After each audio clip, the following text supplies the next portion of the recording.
तो सभी स्टूडेंट और भाई लोगों को नया साल का राम राम प्रणाम। और आप सभी लोगों को हैप्पी न्यू ईयर। और आज फिर से नए वीडियो के साथ में मिस्टर मीना आपके साथ में है।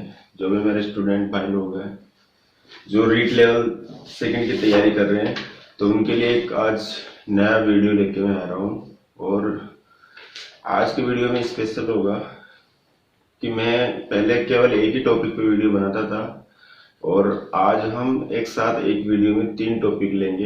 हालांकि टेंशन करने की जरूरत नहीं है, तीनों टॉपिक को हम बिल्कुल क्लियर कर देंगे, लेकिन आप वीडियो पूरा देखेंगे।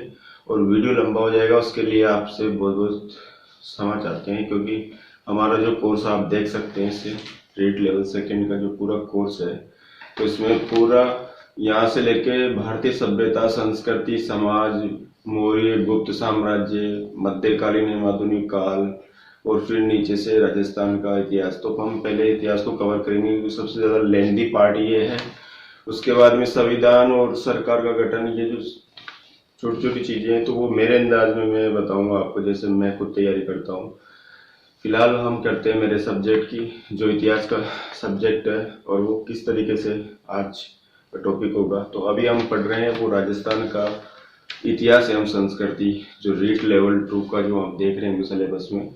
तो इसी सिलेबस के अनुसार जो भी हमारे पास में पुराना सिलेबस है तो उसके अकॉर्डिंग हम चल रहे हैं। तो इसमें हमारा जो पहला टॉपिक चल रहा है प्राचीन सभ्यताएं एवं जनपद। तो इसमें से मैंने आपको कालीबंगा, आहड़ और गणेश्वर 3 सभ्यता मैंने पढ़ा चुका। और आज हमारे साथ 3 टॉपिक होंगे, जो एक तो आपको दिख रहा है बोर्ड पे कि बालातल, बागोर और गिलून। तो वो इसी वीडियो में देखेंगे। तो इस वीडियो को आप पूरा पूरा देखें और वीडियो को प्लीज लाइक करें। और वीडियो में यदि कुछ दिक्कत हो कम कंटेंट में तो आप हमसे सवाल पूछ सकते हैं कमेंट करके। आप किसी भी तरह का आपका जो दिल का जो सवाल है वो मुझसे पूछ सकते हैं। और डिस्क्रिप्शन में मैं मेरे कॉन्टेक्ट नंबर दे दूंगा, तो आप बिल्कुल मुझसे व्हाट्सएप से जुड़ के जो है बात कर सकते हैं। तो चलते हैं अपन इस टॉपिक के साथ में। तो आप जैसा कि देख रहे हैं कि आज का जो टॉपिक है वो है बालाथल। और बालाथल सभ्यता है वो उदयपुर जिले में स्थित है, वल्लभ नगर के समीप बनास नदी पर। क्योंकि हर न कोई सभ्यता किसी न किसी नदी के किनारे होगी, मैंने हर वीडियो में बताया। तो बालाथल सभ्यता उदयपुर जिले में स्थित है और बनास नदी के किनारे ये पाई गई सभ्यता है। ये सभ्यता ताम्र पाषाण स्थल है, मतलब यहाँ तांबे और पत्थर के औजार मिले हैं। तो ताम्र पाषाण से तात्पर्य ये है, ताम्र पाषाण काल की सभ्यता या संस्कृति है। इसके बाद में इसकी खोज 1963 में देव कोठारी और वी.एन. मिश्र ने की थी, वीरेंद्र नाथ मिश्र। जैसे आप देख रहे होंगे देव कोठारी व वी.एन. मिश्रा ने। तो वीरेंद्र नाथ मिश्र ये प्रोफेसर थे दक्कन कॉलेज के। इसके बाद इसका उत्खनन का काम भी इन दोनों विद्वानों ने किया था 1993 में, 1993 में वी.एन. मिश्रा और देव कोठारी के द्वारा इसका उत्खनन किया गया। और रेडियो कार्बन डेटिंग 14 विधि यानी C14 विधि के द्वारा इसका समय 1900 से 1200 ईस्वी का बताया जाता है। ठीक है, इसकी क्या विशेषताएं मिली यहाँ पे, जैसे कि हर की विशेषता मिलती है हमें। हमने देखा कालीबंगा में बहुत सारी विशेषता मिलती है, आहड़ में बहुत सारी विशेषता मिली, गणेश्वर में विशेषताएं मिली। तो हमें ये नोटिस करना पड़ेगा कि यहाँ पे क्या चीजें हैं। तो यहाँ पे सबसे पहली बात बताएं कि यहाँ पर जो जैसे बैल और कुत्ते की मरण मूर्तियां मिली है, जिस तरह से चित्तौड़गढ़ के मरमी गांव में भी इस तरह की चीज देखने को मिली है। मतलब चित्तौड़गढ़ के मरमी गांव के समान यहाँ पर बैल और कुत्ते की मरण मूर्तियां या मिट्टी की मूर्तियां मिली है। बैल और कुत्ते की मरण मूर्तियां यहाँ पे मिली है, जैसे चित्तौड़गढ़ के मरमी गांव में मिला है। वैसे यहाँ से हमें बुना हुआ वस्त्र मिलता है बैराट के समान, जैसे बैराट में भी बुना हुआ वस्त्र मिला है। वो बैराट का टॉपिक आएगा तो उस टॉपिक में बताऊंगा ये चीजें क्या क्या चीजें मिली है। वहां से क्वेश्चन पुट अप भी हुआ अभी हाल ही में जो पिछले रीट के एग्जाम में। तो यहाँ पे बुना हुआ वस्त्र मिला है और बैराट के समान। और यहाँ पे बैल और कुत्ते की मरण मूर्तियां मिली है चित्तौड़गढ़ के मरमी गांव के समान, जैसे वहां है वैसे यहाँ पर है। यहाँ पर एक 11 कमरों का बहुत बड़ा हॉल मिला है, जिसमें काफी बड़ा बड़ा स्पेस, बड़े बड़े कमरे बना रखे थे 40 बाय 45 के। इस तरीके से यहाँ पर एक लोहा गलाने की भट्टी मिली है, जिसमें लोहा डालते हैं, गलाने की भट्टी होती है, वो यहाँ पे मिली है। इसके अलावा यहाँ पर जो पत्थरों से बने हुए औजार बहुत कम मिले हैं, ज्यादातर यहाँ पे तांबे के औजार ज्यादा मिले हैं हमें। ये अधिकांश मात्रा में तांबे के औजार मिले हैं, पत्थरों के बहुत कम या बिल्कुल कम औजार मिले हैं। इसके अलावा यहाँ पर एक दुर्ग जैसी आकृति मिलती है, आप देख रहे हैं मेरे पेन से। मैंने जैसा बता रखा फ्रेंड्स कि मेरा एक बोर्ड तो केवल एक जरिया है आपको बताने का कि नोट्स लिखवाने का, तो आप फटाफट से नोट करते जाएं, और अगर समझ में नहीं आए तो वीडियो को वापस रिवर्स करके आप इसे देख सकते हैं। तो यहाँ पे एक दुर्ग जैसी इमारत मिली है, जिसका निर्माण मिट्टी की मोटी दीवारों से किया गया था, और इसमें मिट्टी की कुछ कच्ची ईंटें का भी प्रयोग कर रखा था उस दुर्ग जैसी इमारत में। इसके अलावा यहाँ पे लोहे का लाल रंग का एक बहुत बड़ा मर्दभांड मिला है। लोहे का नहीं, सॉरी, लोहे काल का एक लाल रंग का मर्दभांड मिला है। ये उस पर उसके किनारे पर जो है मैं अक्षर लिखा हुआ ब्राह्मी लिपि में। तो इसके अलावा यहाँ पर भवनों में, यहाँ के जो घर थे, यहाँ पे भवनों में कच्ची ईंटों का भी प्रयोग कर किया हुआ है प्रचुर मात्रा में। और यहाँ की जो अर्थव्यवस्था थी वो मिश्रित अर्थव्यवस्था थी। मिश्रित अर्थव्यवस्था से मेरा तात्पर्य कृषि और पशुपालन दोनों एक साथ करते थे यहाँ के लोग, बालाथल के निवासी। तो कृषि के अंदर वो गेहूं, मूंग और सरसों की मुख्यतः फसल बोते थे, और शिकार करके पशुओं को पालने के लिए शिकार करके पाला जाने लगा था यहाँ पर। और पशुओं में गाय और बैल उनके मुख्य पशु थे। तो ये बालातल संस्कृति का पूरा मैंने बता दिया। एक बार मैं इसे आपको वापस रिवर्स कर देता हूँ ताकि आपको याद आ जाए। जैसा कि आप बोर्ड में देख रहे हैं कि बालातल संस्कृति उदयपुर जिले में स्थित है, बनास नदी के किनारे, वल्लभ नगर के समीप। उदयपुर में है वल्लभ नगर, और इसके पास में ये संस्कृति है बालातल, बनास नदी के किनारे। ये ताम्र पाषाण टाइप की संस्कृति है, यानी यहाँ तांबे और पत्थर दोनों के औजार मिले हैं, इसलिए इसे हम ताम्र पाषाण संस्कृति बोलते हैं। इसकी खोज 1963 में देव कोठारी और वीएन मिश्र के द्वारा की गई थी, वीरेंद्रनाथ मिश्र के द्वारा, देव कोठारी और वीरेंद्रनाथ मिश्र। इसके अलावा यहाँ का उत्खनन 1993 में इन दोनों विद्वानों के द्वारा, जिन्होंने खोज की थी, देव कोठारी और वीएन मिश्रा ने ही इसका उत्खनन का काम करा। और यहाँ का जो मैंने बताया था रेडियो कार्बन डेटिंग 14 विधि, उसकी 14 विधि अप्लाई की थी डीपी अग्रवाल जी के द्वारा। तो उसके अकॉर्डिंग इसका समय मिला है 1900 ईसा पूर्व से लेकर के 1200 ईसा पूर्व तक का। इसके अलावा यहाँ की क्या विशेषता मिली है, तो मैंने बताया था कि यहाँ पे बैल और कुत्ते की मरण मूर्तियां मिली है, जैसा कि चित्तौड़ के मारमी गांव में भी ऐसा ही मिला है। तो चित्तौड़ के मारमी गांव के समान यहाँ पर बैल और कुत्ते की मरण मूर्तियां मिली है। दूसरा यहाँ पे बुना हुआ वस्त्र मिला, जैसे बैराट में भी इस तरह से बैराट के समान यहाँ से भी हमें बुना हुआ वस्त्र मिला है, बुन करके बनाते हैं वो वाला वस्त्र मिला है। यहाँ पे 11 कमरों का एक बहुत बड़ा हॉल मिला है, 40 बाय 45 के बड़े बड़े कमरे थे इसमें, पता नहीं क्या था ये। यहाँ से हमें लोहा गलाने की भट्टी के अवशेष मिलते हैं। इसके अलावा यहाँ पे एक दुर्ग जैसी बहुत बड़ी इमारत मिली है, जिसका निर्माण मोटी मिट्टी की दीवारों से किया गया, जिनमें कच्ची ईंटों का प्रयोग भी किया गया। यहाँ पे लोहे काल का लाल रंग का एक मर्दबांड मिला, जिसके ऊपर एक किनारे पर म अक्षर लिखा हुआ था ब्राह्मी लिपि में। इसके अलावा यहाँ पर के भवनों में जो है अधिकांश में ईंटों का प्रयोग हुआ है, पक्की और कच्ची दोनों। यहाँ पर मिश्रित अर्थव्यवस्था पाई गई, मतलब कृषि और पशुपालन करते थे ये लोग। कृषि में ये मूंग, सरसों और गेहूं की जो है फसल करते थे, और पशुपालन में गाय और बैल को पालते थे, यानी कृषि, पशुपालन और शिकार यहाँ का मेन आशय था। नेक्स्ट संस्कृति आती है बागोर सभ्यता, और उसके बाद में मैं लूंगा गिलुंग सभ्यता। तो आप इस वीडियो के साथ बने रहिए और इसको पूरा का पूरा देख लीजिए। जहाँ समझ में नहीं आए इसको रिवर्स करके रिवाइंड करके आप देख सकते हैं और अपने नोट्स बना सकते हैं मेरे साथ। और आप भी मेरी तरह सुबह जल्दी अर्ली मॉर्निंग में 4 बजे उठ करके आपके लिए वीडियो बनाऊं, फिर स्टडी करूंगा। उसके बाद में ये मेरा रूटीन है। और आप सबको एक बार फिर से हैप्पी न्यू ईयर। तो वीडियो के साथ बना रहिए, दूसरी संस्कृति की ओर चलते हैं।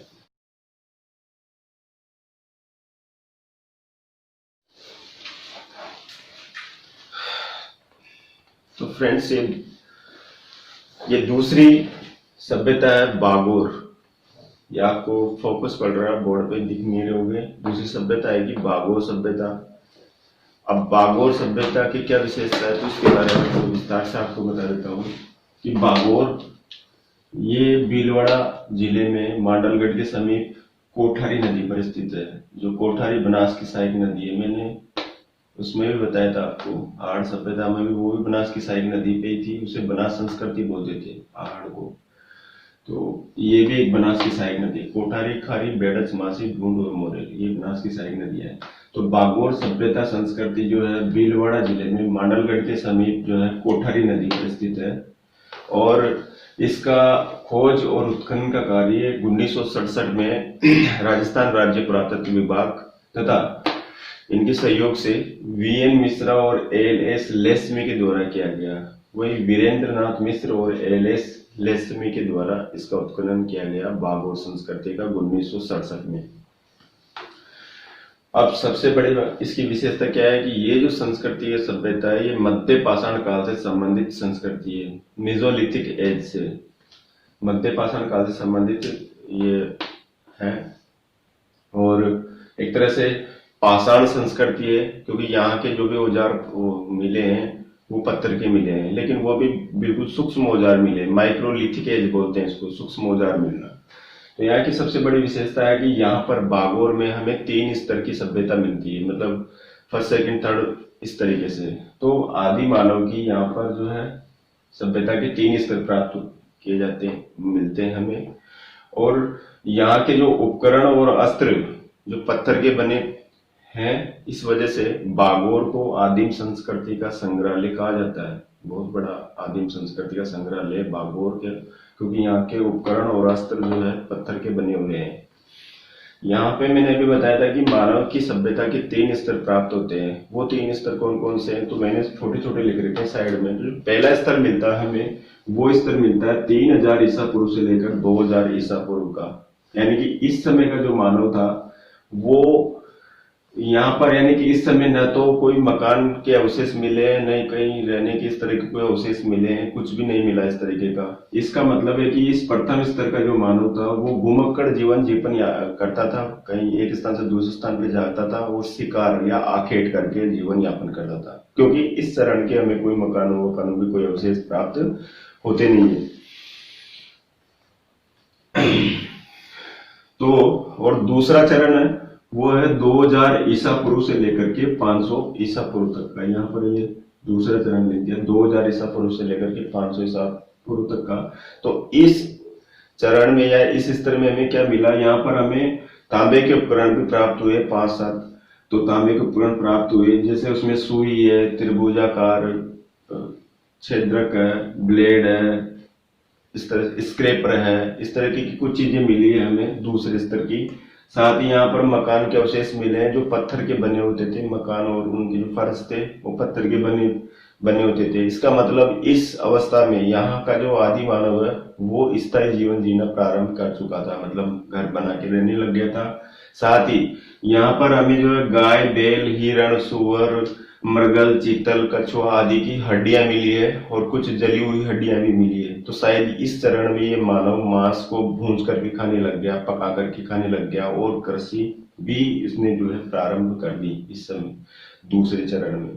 ठीक है। और जो तीसरा चरण आता है वो आता है 500 ईसा पूर्व से लेकर के पहली शताब्दी ईस्वी तक का जो तीसरा चरण हमें देखने को मिलता है। यहाँ पर हमें सबसे बड़ी बात ये मिलती है कि यहाँ पर जो हड्डियां बहुत कम मिली है। इसका मतलब अब मानव कृषि प्रधान बन गया, मांस खा करके जीवन यापन करने वाला जो मानव था वो अब जो है कृषि पर ज्यादा ध्यान देने लग गया और कृषि प्रधान हो गया एक तरीके से। इसके बाद में यहाँ के जो आभूषण क्या प्राप्त हुए, तो मैंने यहाँ लिख रखा कि यहाँ के जो तीनों स्तरों के आभूषण मिले हैं और वो मोती या कांच जैसे पत्थर से बने मिले हैं हमें। मोती, पत्थर, स्फटिक, क्वार्ट्ज आता है, विज्ञान में जानते हैं, जो पत्थर का एक रूप होता है, बहुत चिकना पत्थर होता है। तो चिकने पत्थर के छोटे छोटे आभूषण मिले हैं। और यहाँ पर जो एक हमें जो मानव कंकाल मिले हैं वो जैसे आहड़ सभ्यता में आभूषणों से दफनाते थे, वैसे यहाँ पर जो सूक्ष्म उपकरणों और जो भी वो आभूषण थे उनके साथ ही दफनाए हुए में मानव कंकाल मिलते हैं बागोर से, जो कि पत्थर के बने हुए होते हैं। ठीक है। यहाँ पर जो क्या उपकरण पाए, लघु जो पाषाण, जो छोटे छोटे जो पाषाण उपकरण थे वो क्या थे, वो वस्तुएं क्या थी, जैसे ब्लेड था, छिद्रक था, स्क्रेपर था, ट्रायंगल था, भेदक था। तो इस तरीके से ये उनका प्रयोग करते थे छोटे लघु पाषाण उपकरणों का। बस ये शायद मांस को छीलने, काटने, छेद करने, मछली पकड़ने, इस शायद इस काम के लिए लाते होंगे। तो ये थी स्टूडेंट्स बागोर संस्कृति, जिसे आदिम संस्कृति का संग्रहालय कहा जाता है। एक बार मैं इसे फिर रिपीट कर देता हूं ताकि आपके दिमाग में फिट बैठ जाए कि ये बागोर संस्कृति है क्या। तो बागोर संस्कृति मांडलगढ़ भीलवाड़ा के पास में कोठारी नदी के किनारे स्थित है। भीलवाड़ा जिले में कोठारी नदी पर स्थित है। कोठारी बनास की सहायक नदी है, ठीक। और इसका उत्खनन राजस्थान राज्य पुरातत्व विभाग के सहयोग से करवाया गया और उत्खनन 1967 में हुआ वी.एन. मिश्रा और एल.एस. लेस्मी के द्वारा। वी.एन. मिश्र और एल.एस. लेस्मी के द्वारा इसका उत्खनन किया गया। और यहाँ पर ये जो संस्कृति है वो मध्य पाषाण काल से संबंधित संस्कृति है। पाषाण काल से तात्पर्य यहाँ के जो औजार और उपकरण थे वो पत्थर के बने हुए मिले हैं हमें। तो ये मध्य पाषाण काल से संबंधित संस्कृति थी। और यहाँ के उपकरण और अस्त्र पत्थर के बने मिले भारी मात्रा में। इस वजह से इसे हम आदिम संस्कृति का संग्रहालय भी कहा जाता है बागोर को। यहाँ के जो आदि मानव की जो सभ्यता के हमें 3 स्तर प्राप्त होते हैं। जो पहला स्तर था वो 3000 ईसा पूर्व से लेकर के 2000 ईसा पूर्व तक का था। दूसरा स्तर 2000 ईसा पूर्व से लेकर के 500 ईस्वी पूर्व तक का था। और तीसरा स्तर 500 ईसा पूर्व से लेकर के प्रथम शताब्दी ईसा पूर्व तक का था। कहने का मतलब यहाँ पे संस्कृति के 3 चरण मिलते हैं या 3 स्तर मिलते हैं। तो प्रथम चरण में क्या था, तो देखो प्रथम चरण में हमें यहाँ पर कोई मकान या कोई फरस वरस के कोई अवशेष मिले नहीं है। तो इसका मतलब यानी प्रथम चरण में ये जो बागोरवा का जो निवासी थे वो घुमक्कड़ जीवन यापन करते थे और आखेट या शिकार करके अपना जीवन यापन करते थे। प्रथम चरण की ये विशेषता है। दूसरे चरण जो 2000 ईसा पूर्व से लेकर 500 ईसा पूर्व तक का था, इस चरण में मानव ने कुछ ताम्र उपकरण बनाना सीख लिया था। यहाँ से 5-6 ताम्र उपकरण मिले हैं। उनमें जैसे सुई, त्रिभुजाकार, शस्त्र, छेदक, ट्रायंगल, स्क्रेपर, इस तरह की जो तांबे की चीजें मिली है हमें। और इस अवस्था में जो यहाँ के जो मकानों के भी अवशेष मिलने लग गए। इसका मतलब अब मानव ने यहाँ पे स्थायी जीवन जीना प्रारंभ कर दिया और मांसाहार के साथ साथ ये कृषि भी काम करने लग गया। क्योंकि और यहाँ से हमें दूसरे चरण में, क्योंकि गाय, बैल, हिरण, सुअर, कछुआ, मृगल, चीतल आदि की हड्डियां मिली है। इसका मतलब ये जानवरों को पाल करके और रखता था और उसका शिकार का प्रयोग करता था। और साथ ही मतलब यहाँ पर जली हुई हड्डियां मिली है तो मानव अब यहाँ पर मांस पका के खाने लग गया, मांस को भूंज करके खाने लग गया। तो ये दूसरे चरण का अवशेष है। जो तीसरा चरण है वो 500 ईसा पूर्व से लेकर के प्रथम सदी ईस्वी का है। तो इस चरण में फ्रेंड्स वहां पर जो हड्डियां कम मिली है, इसका मतलब अब मानव कम मांसाहारी प्रवृत्ति का होकर के और कृषि प्रधान बन गया। मतलब खेती बाड़ी करके वो जीवन यापन करने लग गया। इस तरीके की हमें जो तीसरे चरण में अवस्था मिलती है। यहाँ बात करते हैं आभूषणों की, तो तीनों स्तर के आभूषण मिले हैं। और वो जो आभूषण थे वो पत्थरों के बने होते हैं। क्वार्ट्ज या स्फटिक के बने होते थे आभूषण। चिकने जो पत्थर होते हैं उसको स्फटिक या क्वार्ट्ज बोलते हैं। तो वो तीनों तरह के स्तर के हमें यहाँ पे आभूषण मिलेंगे। और तीसरे चरण की बात करते हैं तो तीसरे चरण में एक और विशेषता बता दें कि जब मानव यहाँ का तीसरा चरण में आ गया था तब मानव ने जैसे आहड़ के समान वहां पर आभूषणों सहित दफनाते थे। तो यहाँ पर भी जो वो पत्थर के उपकरण और जो आभूषणों सहित यहाँ पे मानव को दफनाने लग गए थे। और मानव के कंकाल के चारों तरफ ईंटों से निर्मित एक चबूतरा टाइप बनाने लग गया था वो, यानी कि ताबूत टाइप तीसरे चरण में। और तीसरे चरण में उसने मकान बनाना सीख लिया था। उसके मकान और फर्श जो पत्थरों के बने हुए मिलते हैं। और सबसे विशेषता है कि यहाँ के जो उपकरण है वो लघु पाषाण उपकरण है, माइक्रोलिथिक्स बोलते हैं इसको अंग्रेजी में। और ये जो संस्कृति है वो मध्य पाषाण काल से संबंधित है, जिसे मेसोलिथिक बोलते हैं अंग्रेजी के अंदर। तो ये दूसरा पार्ट था बागोर संस्कृति का। और यदि दोस्तों वीडियो में कुछ समझ में नहीं आया हो या बोर्ड पे लिखा हुआ नहीं है तो मेरी वॉइस पे कंट्रोल कीजिए, मेरी वॉइस को देखिए कि ये बोल क्या रहा है।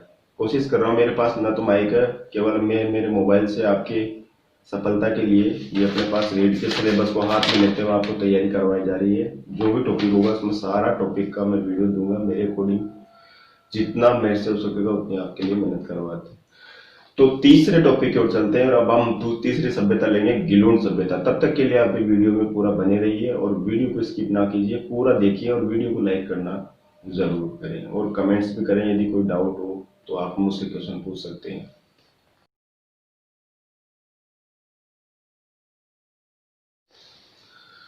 तो दोस्तों तीसरा टॉपिक है अपना गिलोन सभ्यता। अभी जैसे कि मैंने वीडियो में बताया था, पूरे वीडियो में 3 टॉपिक लेंगे। तो तीसरा टॉपिक आ गया हमारा गिलोन और ये भी एक सभ्यता है। तो गिलोन सभ्यता राजसमंद जिले में स्थित है, प्राचीन बरणासा नदी के किनारे या बनास नदी के किनारे। ठीक है, इसका उत्खनन 1957-58 में बेबी लाल के द्वारा किया गया था। वही ब्रजबासी लाल जो कालीबंगा का उत्खनन करता था, उसी में से वो एक था। तो बेबी लाल के द्वारा 1957-58 में इसका उत्खनन किया गया था गिलोन सभ्यता का। और ये एक ताम्र पाषाण सभ्यता है। ताम्र पाषाण सभ्यता मतलब यहाँ पे तांबा और पत्थरों के औजार मिले हैं हमें। और रेडियो कार्बन डेटिंग C14 विधि के द्वारा इसका जो समय निर्धारित किया गया है वो 1700 ईसा पूर्व से लेकर के 1300 ईसा पूर्व का समय इसका निर्धारित किया गया है। और इस सभ्यता में हमें क्या विशेषताएं मिली है वो तो कोई विशेषता मैं बता रहा हूँ। यहाँ से हमें काले एवं लाल रंग के 5 प्रकार के मृद भांड मिले हैं, अलग अलग तरीके के काले लाल मृद भांड मिले हैं। हाथी दांत की चूड़ियां मिली है यहाँ से। और यहाँ के जो मकान बने थे वो मकान चूने के प्लास्टर करके और कच्ची दीवारों से निर्मित मकान मिले यहाँ से हमें गिलोन से। यहाँ पर एक कच्ची ईंटों से बना हुआ बहुत बड़ा विशाल भवन मिला है। और यहाँ की सबसे प्रमुख विशेषता थी, जैसे आड़ में पक्की ईंटें होती थी, लेकिन यहाँ पर जो है कच्ची ईंटों से घर बनाए जाते थे। दूसरी बात, यहाँ के जो मृद पात्र मिले हैं, मिट्टी के जो पात्र मिले हैं, उन पर ज्यामितीय अलंकरण और चित्रांकन किया हुआ मिला है हमें। तो ये थी गिलोन सभ्यता। एक बार फिर से मैं आपको रिपीट कर देता हूँ ताकि आपके दिमाग में सेटअप हो जाए। तो गिलोन सभ्यता राजसमंद जिले में स्थित है, प्राचीन बनास या बरणासा नदी के किनारे। इसका उत्खनन 1957-58 में बेबी लाल के द्वारा किया गया, वही ब्रजबासी लाल के द्वारा। ये एक ताम्र पाषाण सभ्यता थी, मतलब तांबे और पत्थरों के औजार यहाँ मिले हमें। और रेडियो कार्बन डेटिंग C14 जिसको अप्लाई किया था DP अग्रवाल ने, उसके अनुसार इसका समय 1700 ईसा पूर्व से लेकर के 1300 ईसा पूर्व का बताया गया है। यहाँ की जो विशेषता क्या है कि यहाँ से हमें काले एवं लाल रंग के 5 प्रकार के मृद भांड मिले हैं। हाथी दांत की चूड़ियां मिली है। यहाँ के जो मकान थे वो चूना का प्लास्टर करके और कच्ची दीवारों से निर्मित मकान बने होते थे। यहाँ से हमें सबसे बड़ा एक बहुत बड़ा विशाल भवन मिलता है जो कच्ची ईंटों से निर्मित था। और यहाँ की विशेषता है कि यहाँ पर हर मकान में जो है कच्ची ईंटों का प्रयोग किया गया है। साथ ही जो मृद पात्र या मृद भांड मिले हैं उन पर ज्यामितीय अलंकरण और चित्रांकन किया हुआ मिलता है। तो ये तीसरी सभ्यता थी गिलोन सभ्यता। तो दोस्तों वीडियो लंबा हो गया, प्लीज उसके लिए क्षमा चाहता हूँ आपसे, क्योंकि हमें जो ये कोर्स भी कवर करना है, क्योंकि अभी अप्रैल को एग्जाम हो सकती है। और तो हमें इस कोर्स के अनुसार 2-3 टॉपिक एक वीडियो में लेना पड़ेगा, जब जाकर के हमारा कोर्स जल्दी से जल्दी होगा। और आप वीडियो अच्छा लगे तो प्लीज इसे लाइक कर देना। और यदि कोई डाउट हो तो आप कमेंट्स करके मुझसे पूछ सकते हैं। और साथ ही मैं डिस्क्रिप्शन में मेरा व्हाट्सएप नंबर दे दूंगा, तो उससे मुझे व्हाट्सएप से कनेक्ट होकर आप डायरेक्ट अपनी कोई भी सवाल पूछ सकते हैं। मैं राजेश मीणा, व्याख्याता and PhD from Rajasthan university. आज का वीडियो इसी के साथ समाप्त करते हैं। और एक बार फिर आपको हैप्पी न्यू ईयर मेरे सभी दोस्तों को, और आपके एडवांस में आपको नए साल की बधाइयाँ। और आज तो नया साल आ ही गया, तो आप नए साल के साथ ही अपनी पढ़ाई शुरू कर दें। और इस वीडियो के साथ मुझे नेक्स्ट वीडियो तक के लिए इजाज़त दें। तब तक के लिए आप वीडियो देखें, और वीडियो समझ नहीं आए तो उसे एक बार रिवर्स करके वापस फिर देख लें। और वीडियो को डाउनलोड ना करके आप डायरेक्ट उसे देखें, ताकि आपको बेहतरीन समझ में आएगा और पिक्चर क्वालिटी ठीक रहेगी। बोर्ड छोटा है, माइक की व्यवस्था नहीं है, इसके लिए आपसे क्षमा चाहता हूँ। लेकिन जैसे तैसे आप मेरी वॉइस पे ध्यान दीजिए और मेरे साथ साथ इस नोट्स बनाते जाइए और अपने जो भी टॉपिक है उन कंसेप्ट को क्लियर करते रहिए। और इसके साथ में मिस्टर मीणा को नेक्स्ट वीडियो तक के लिए इजाज़त दें। तब तक के लिए आप सबको नमस्कार और प्रणाम।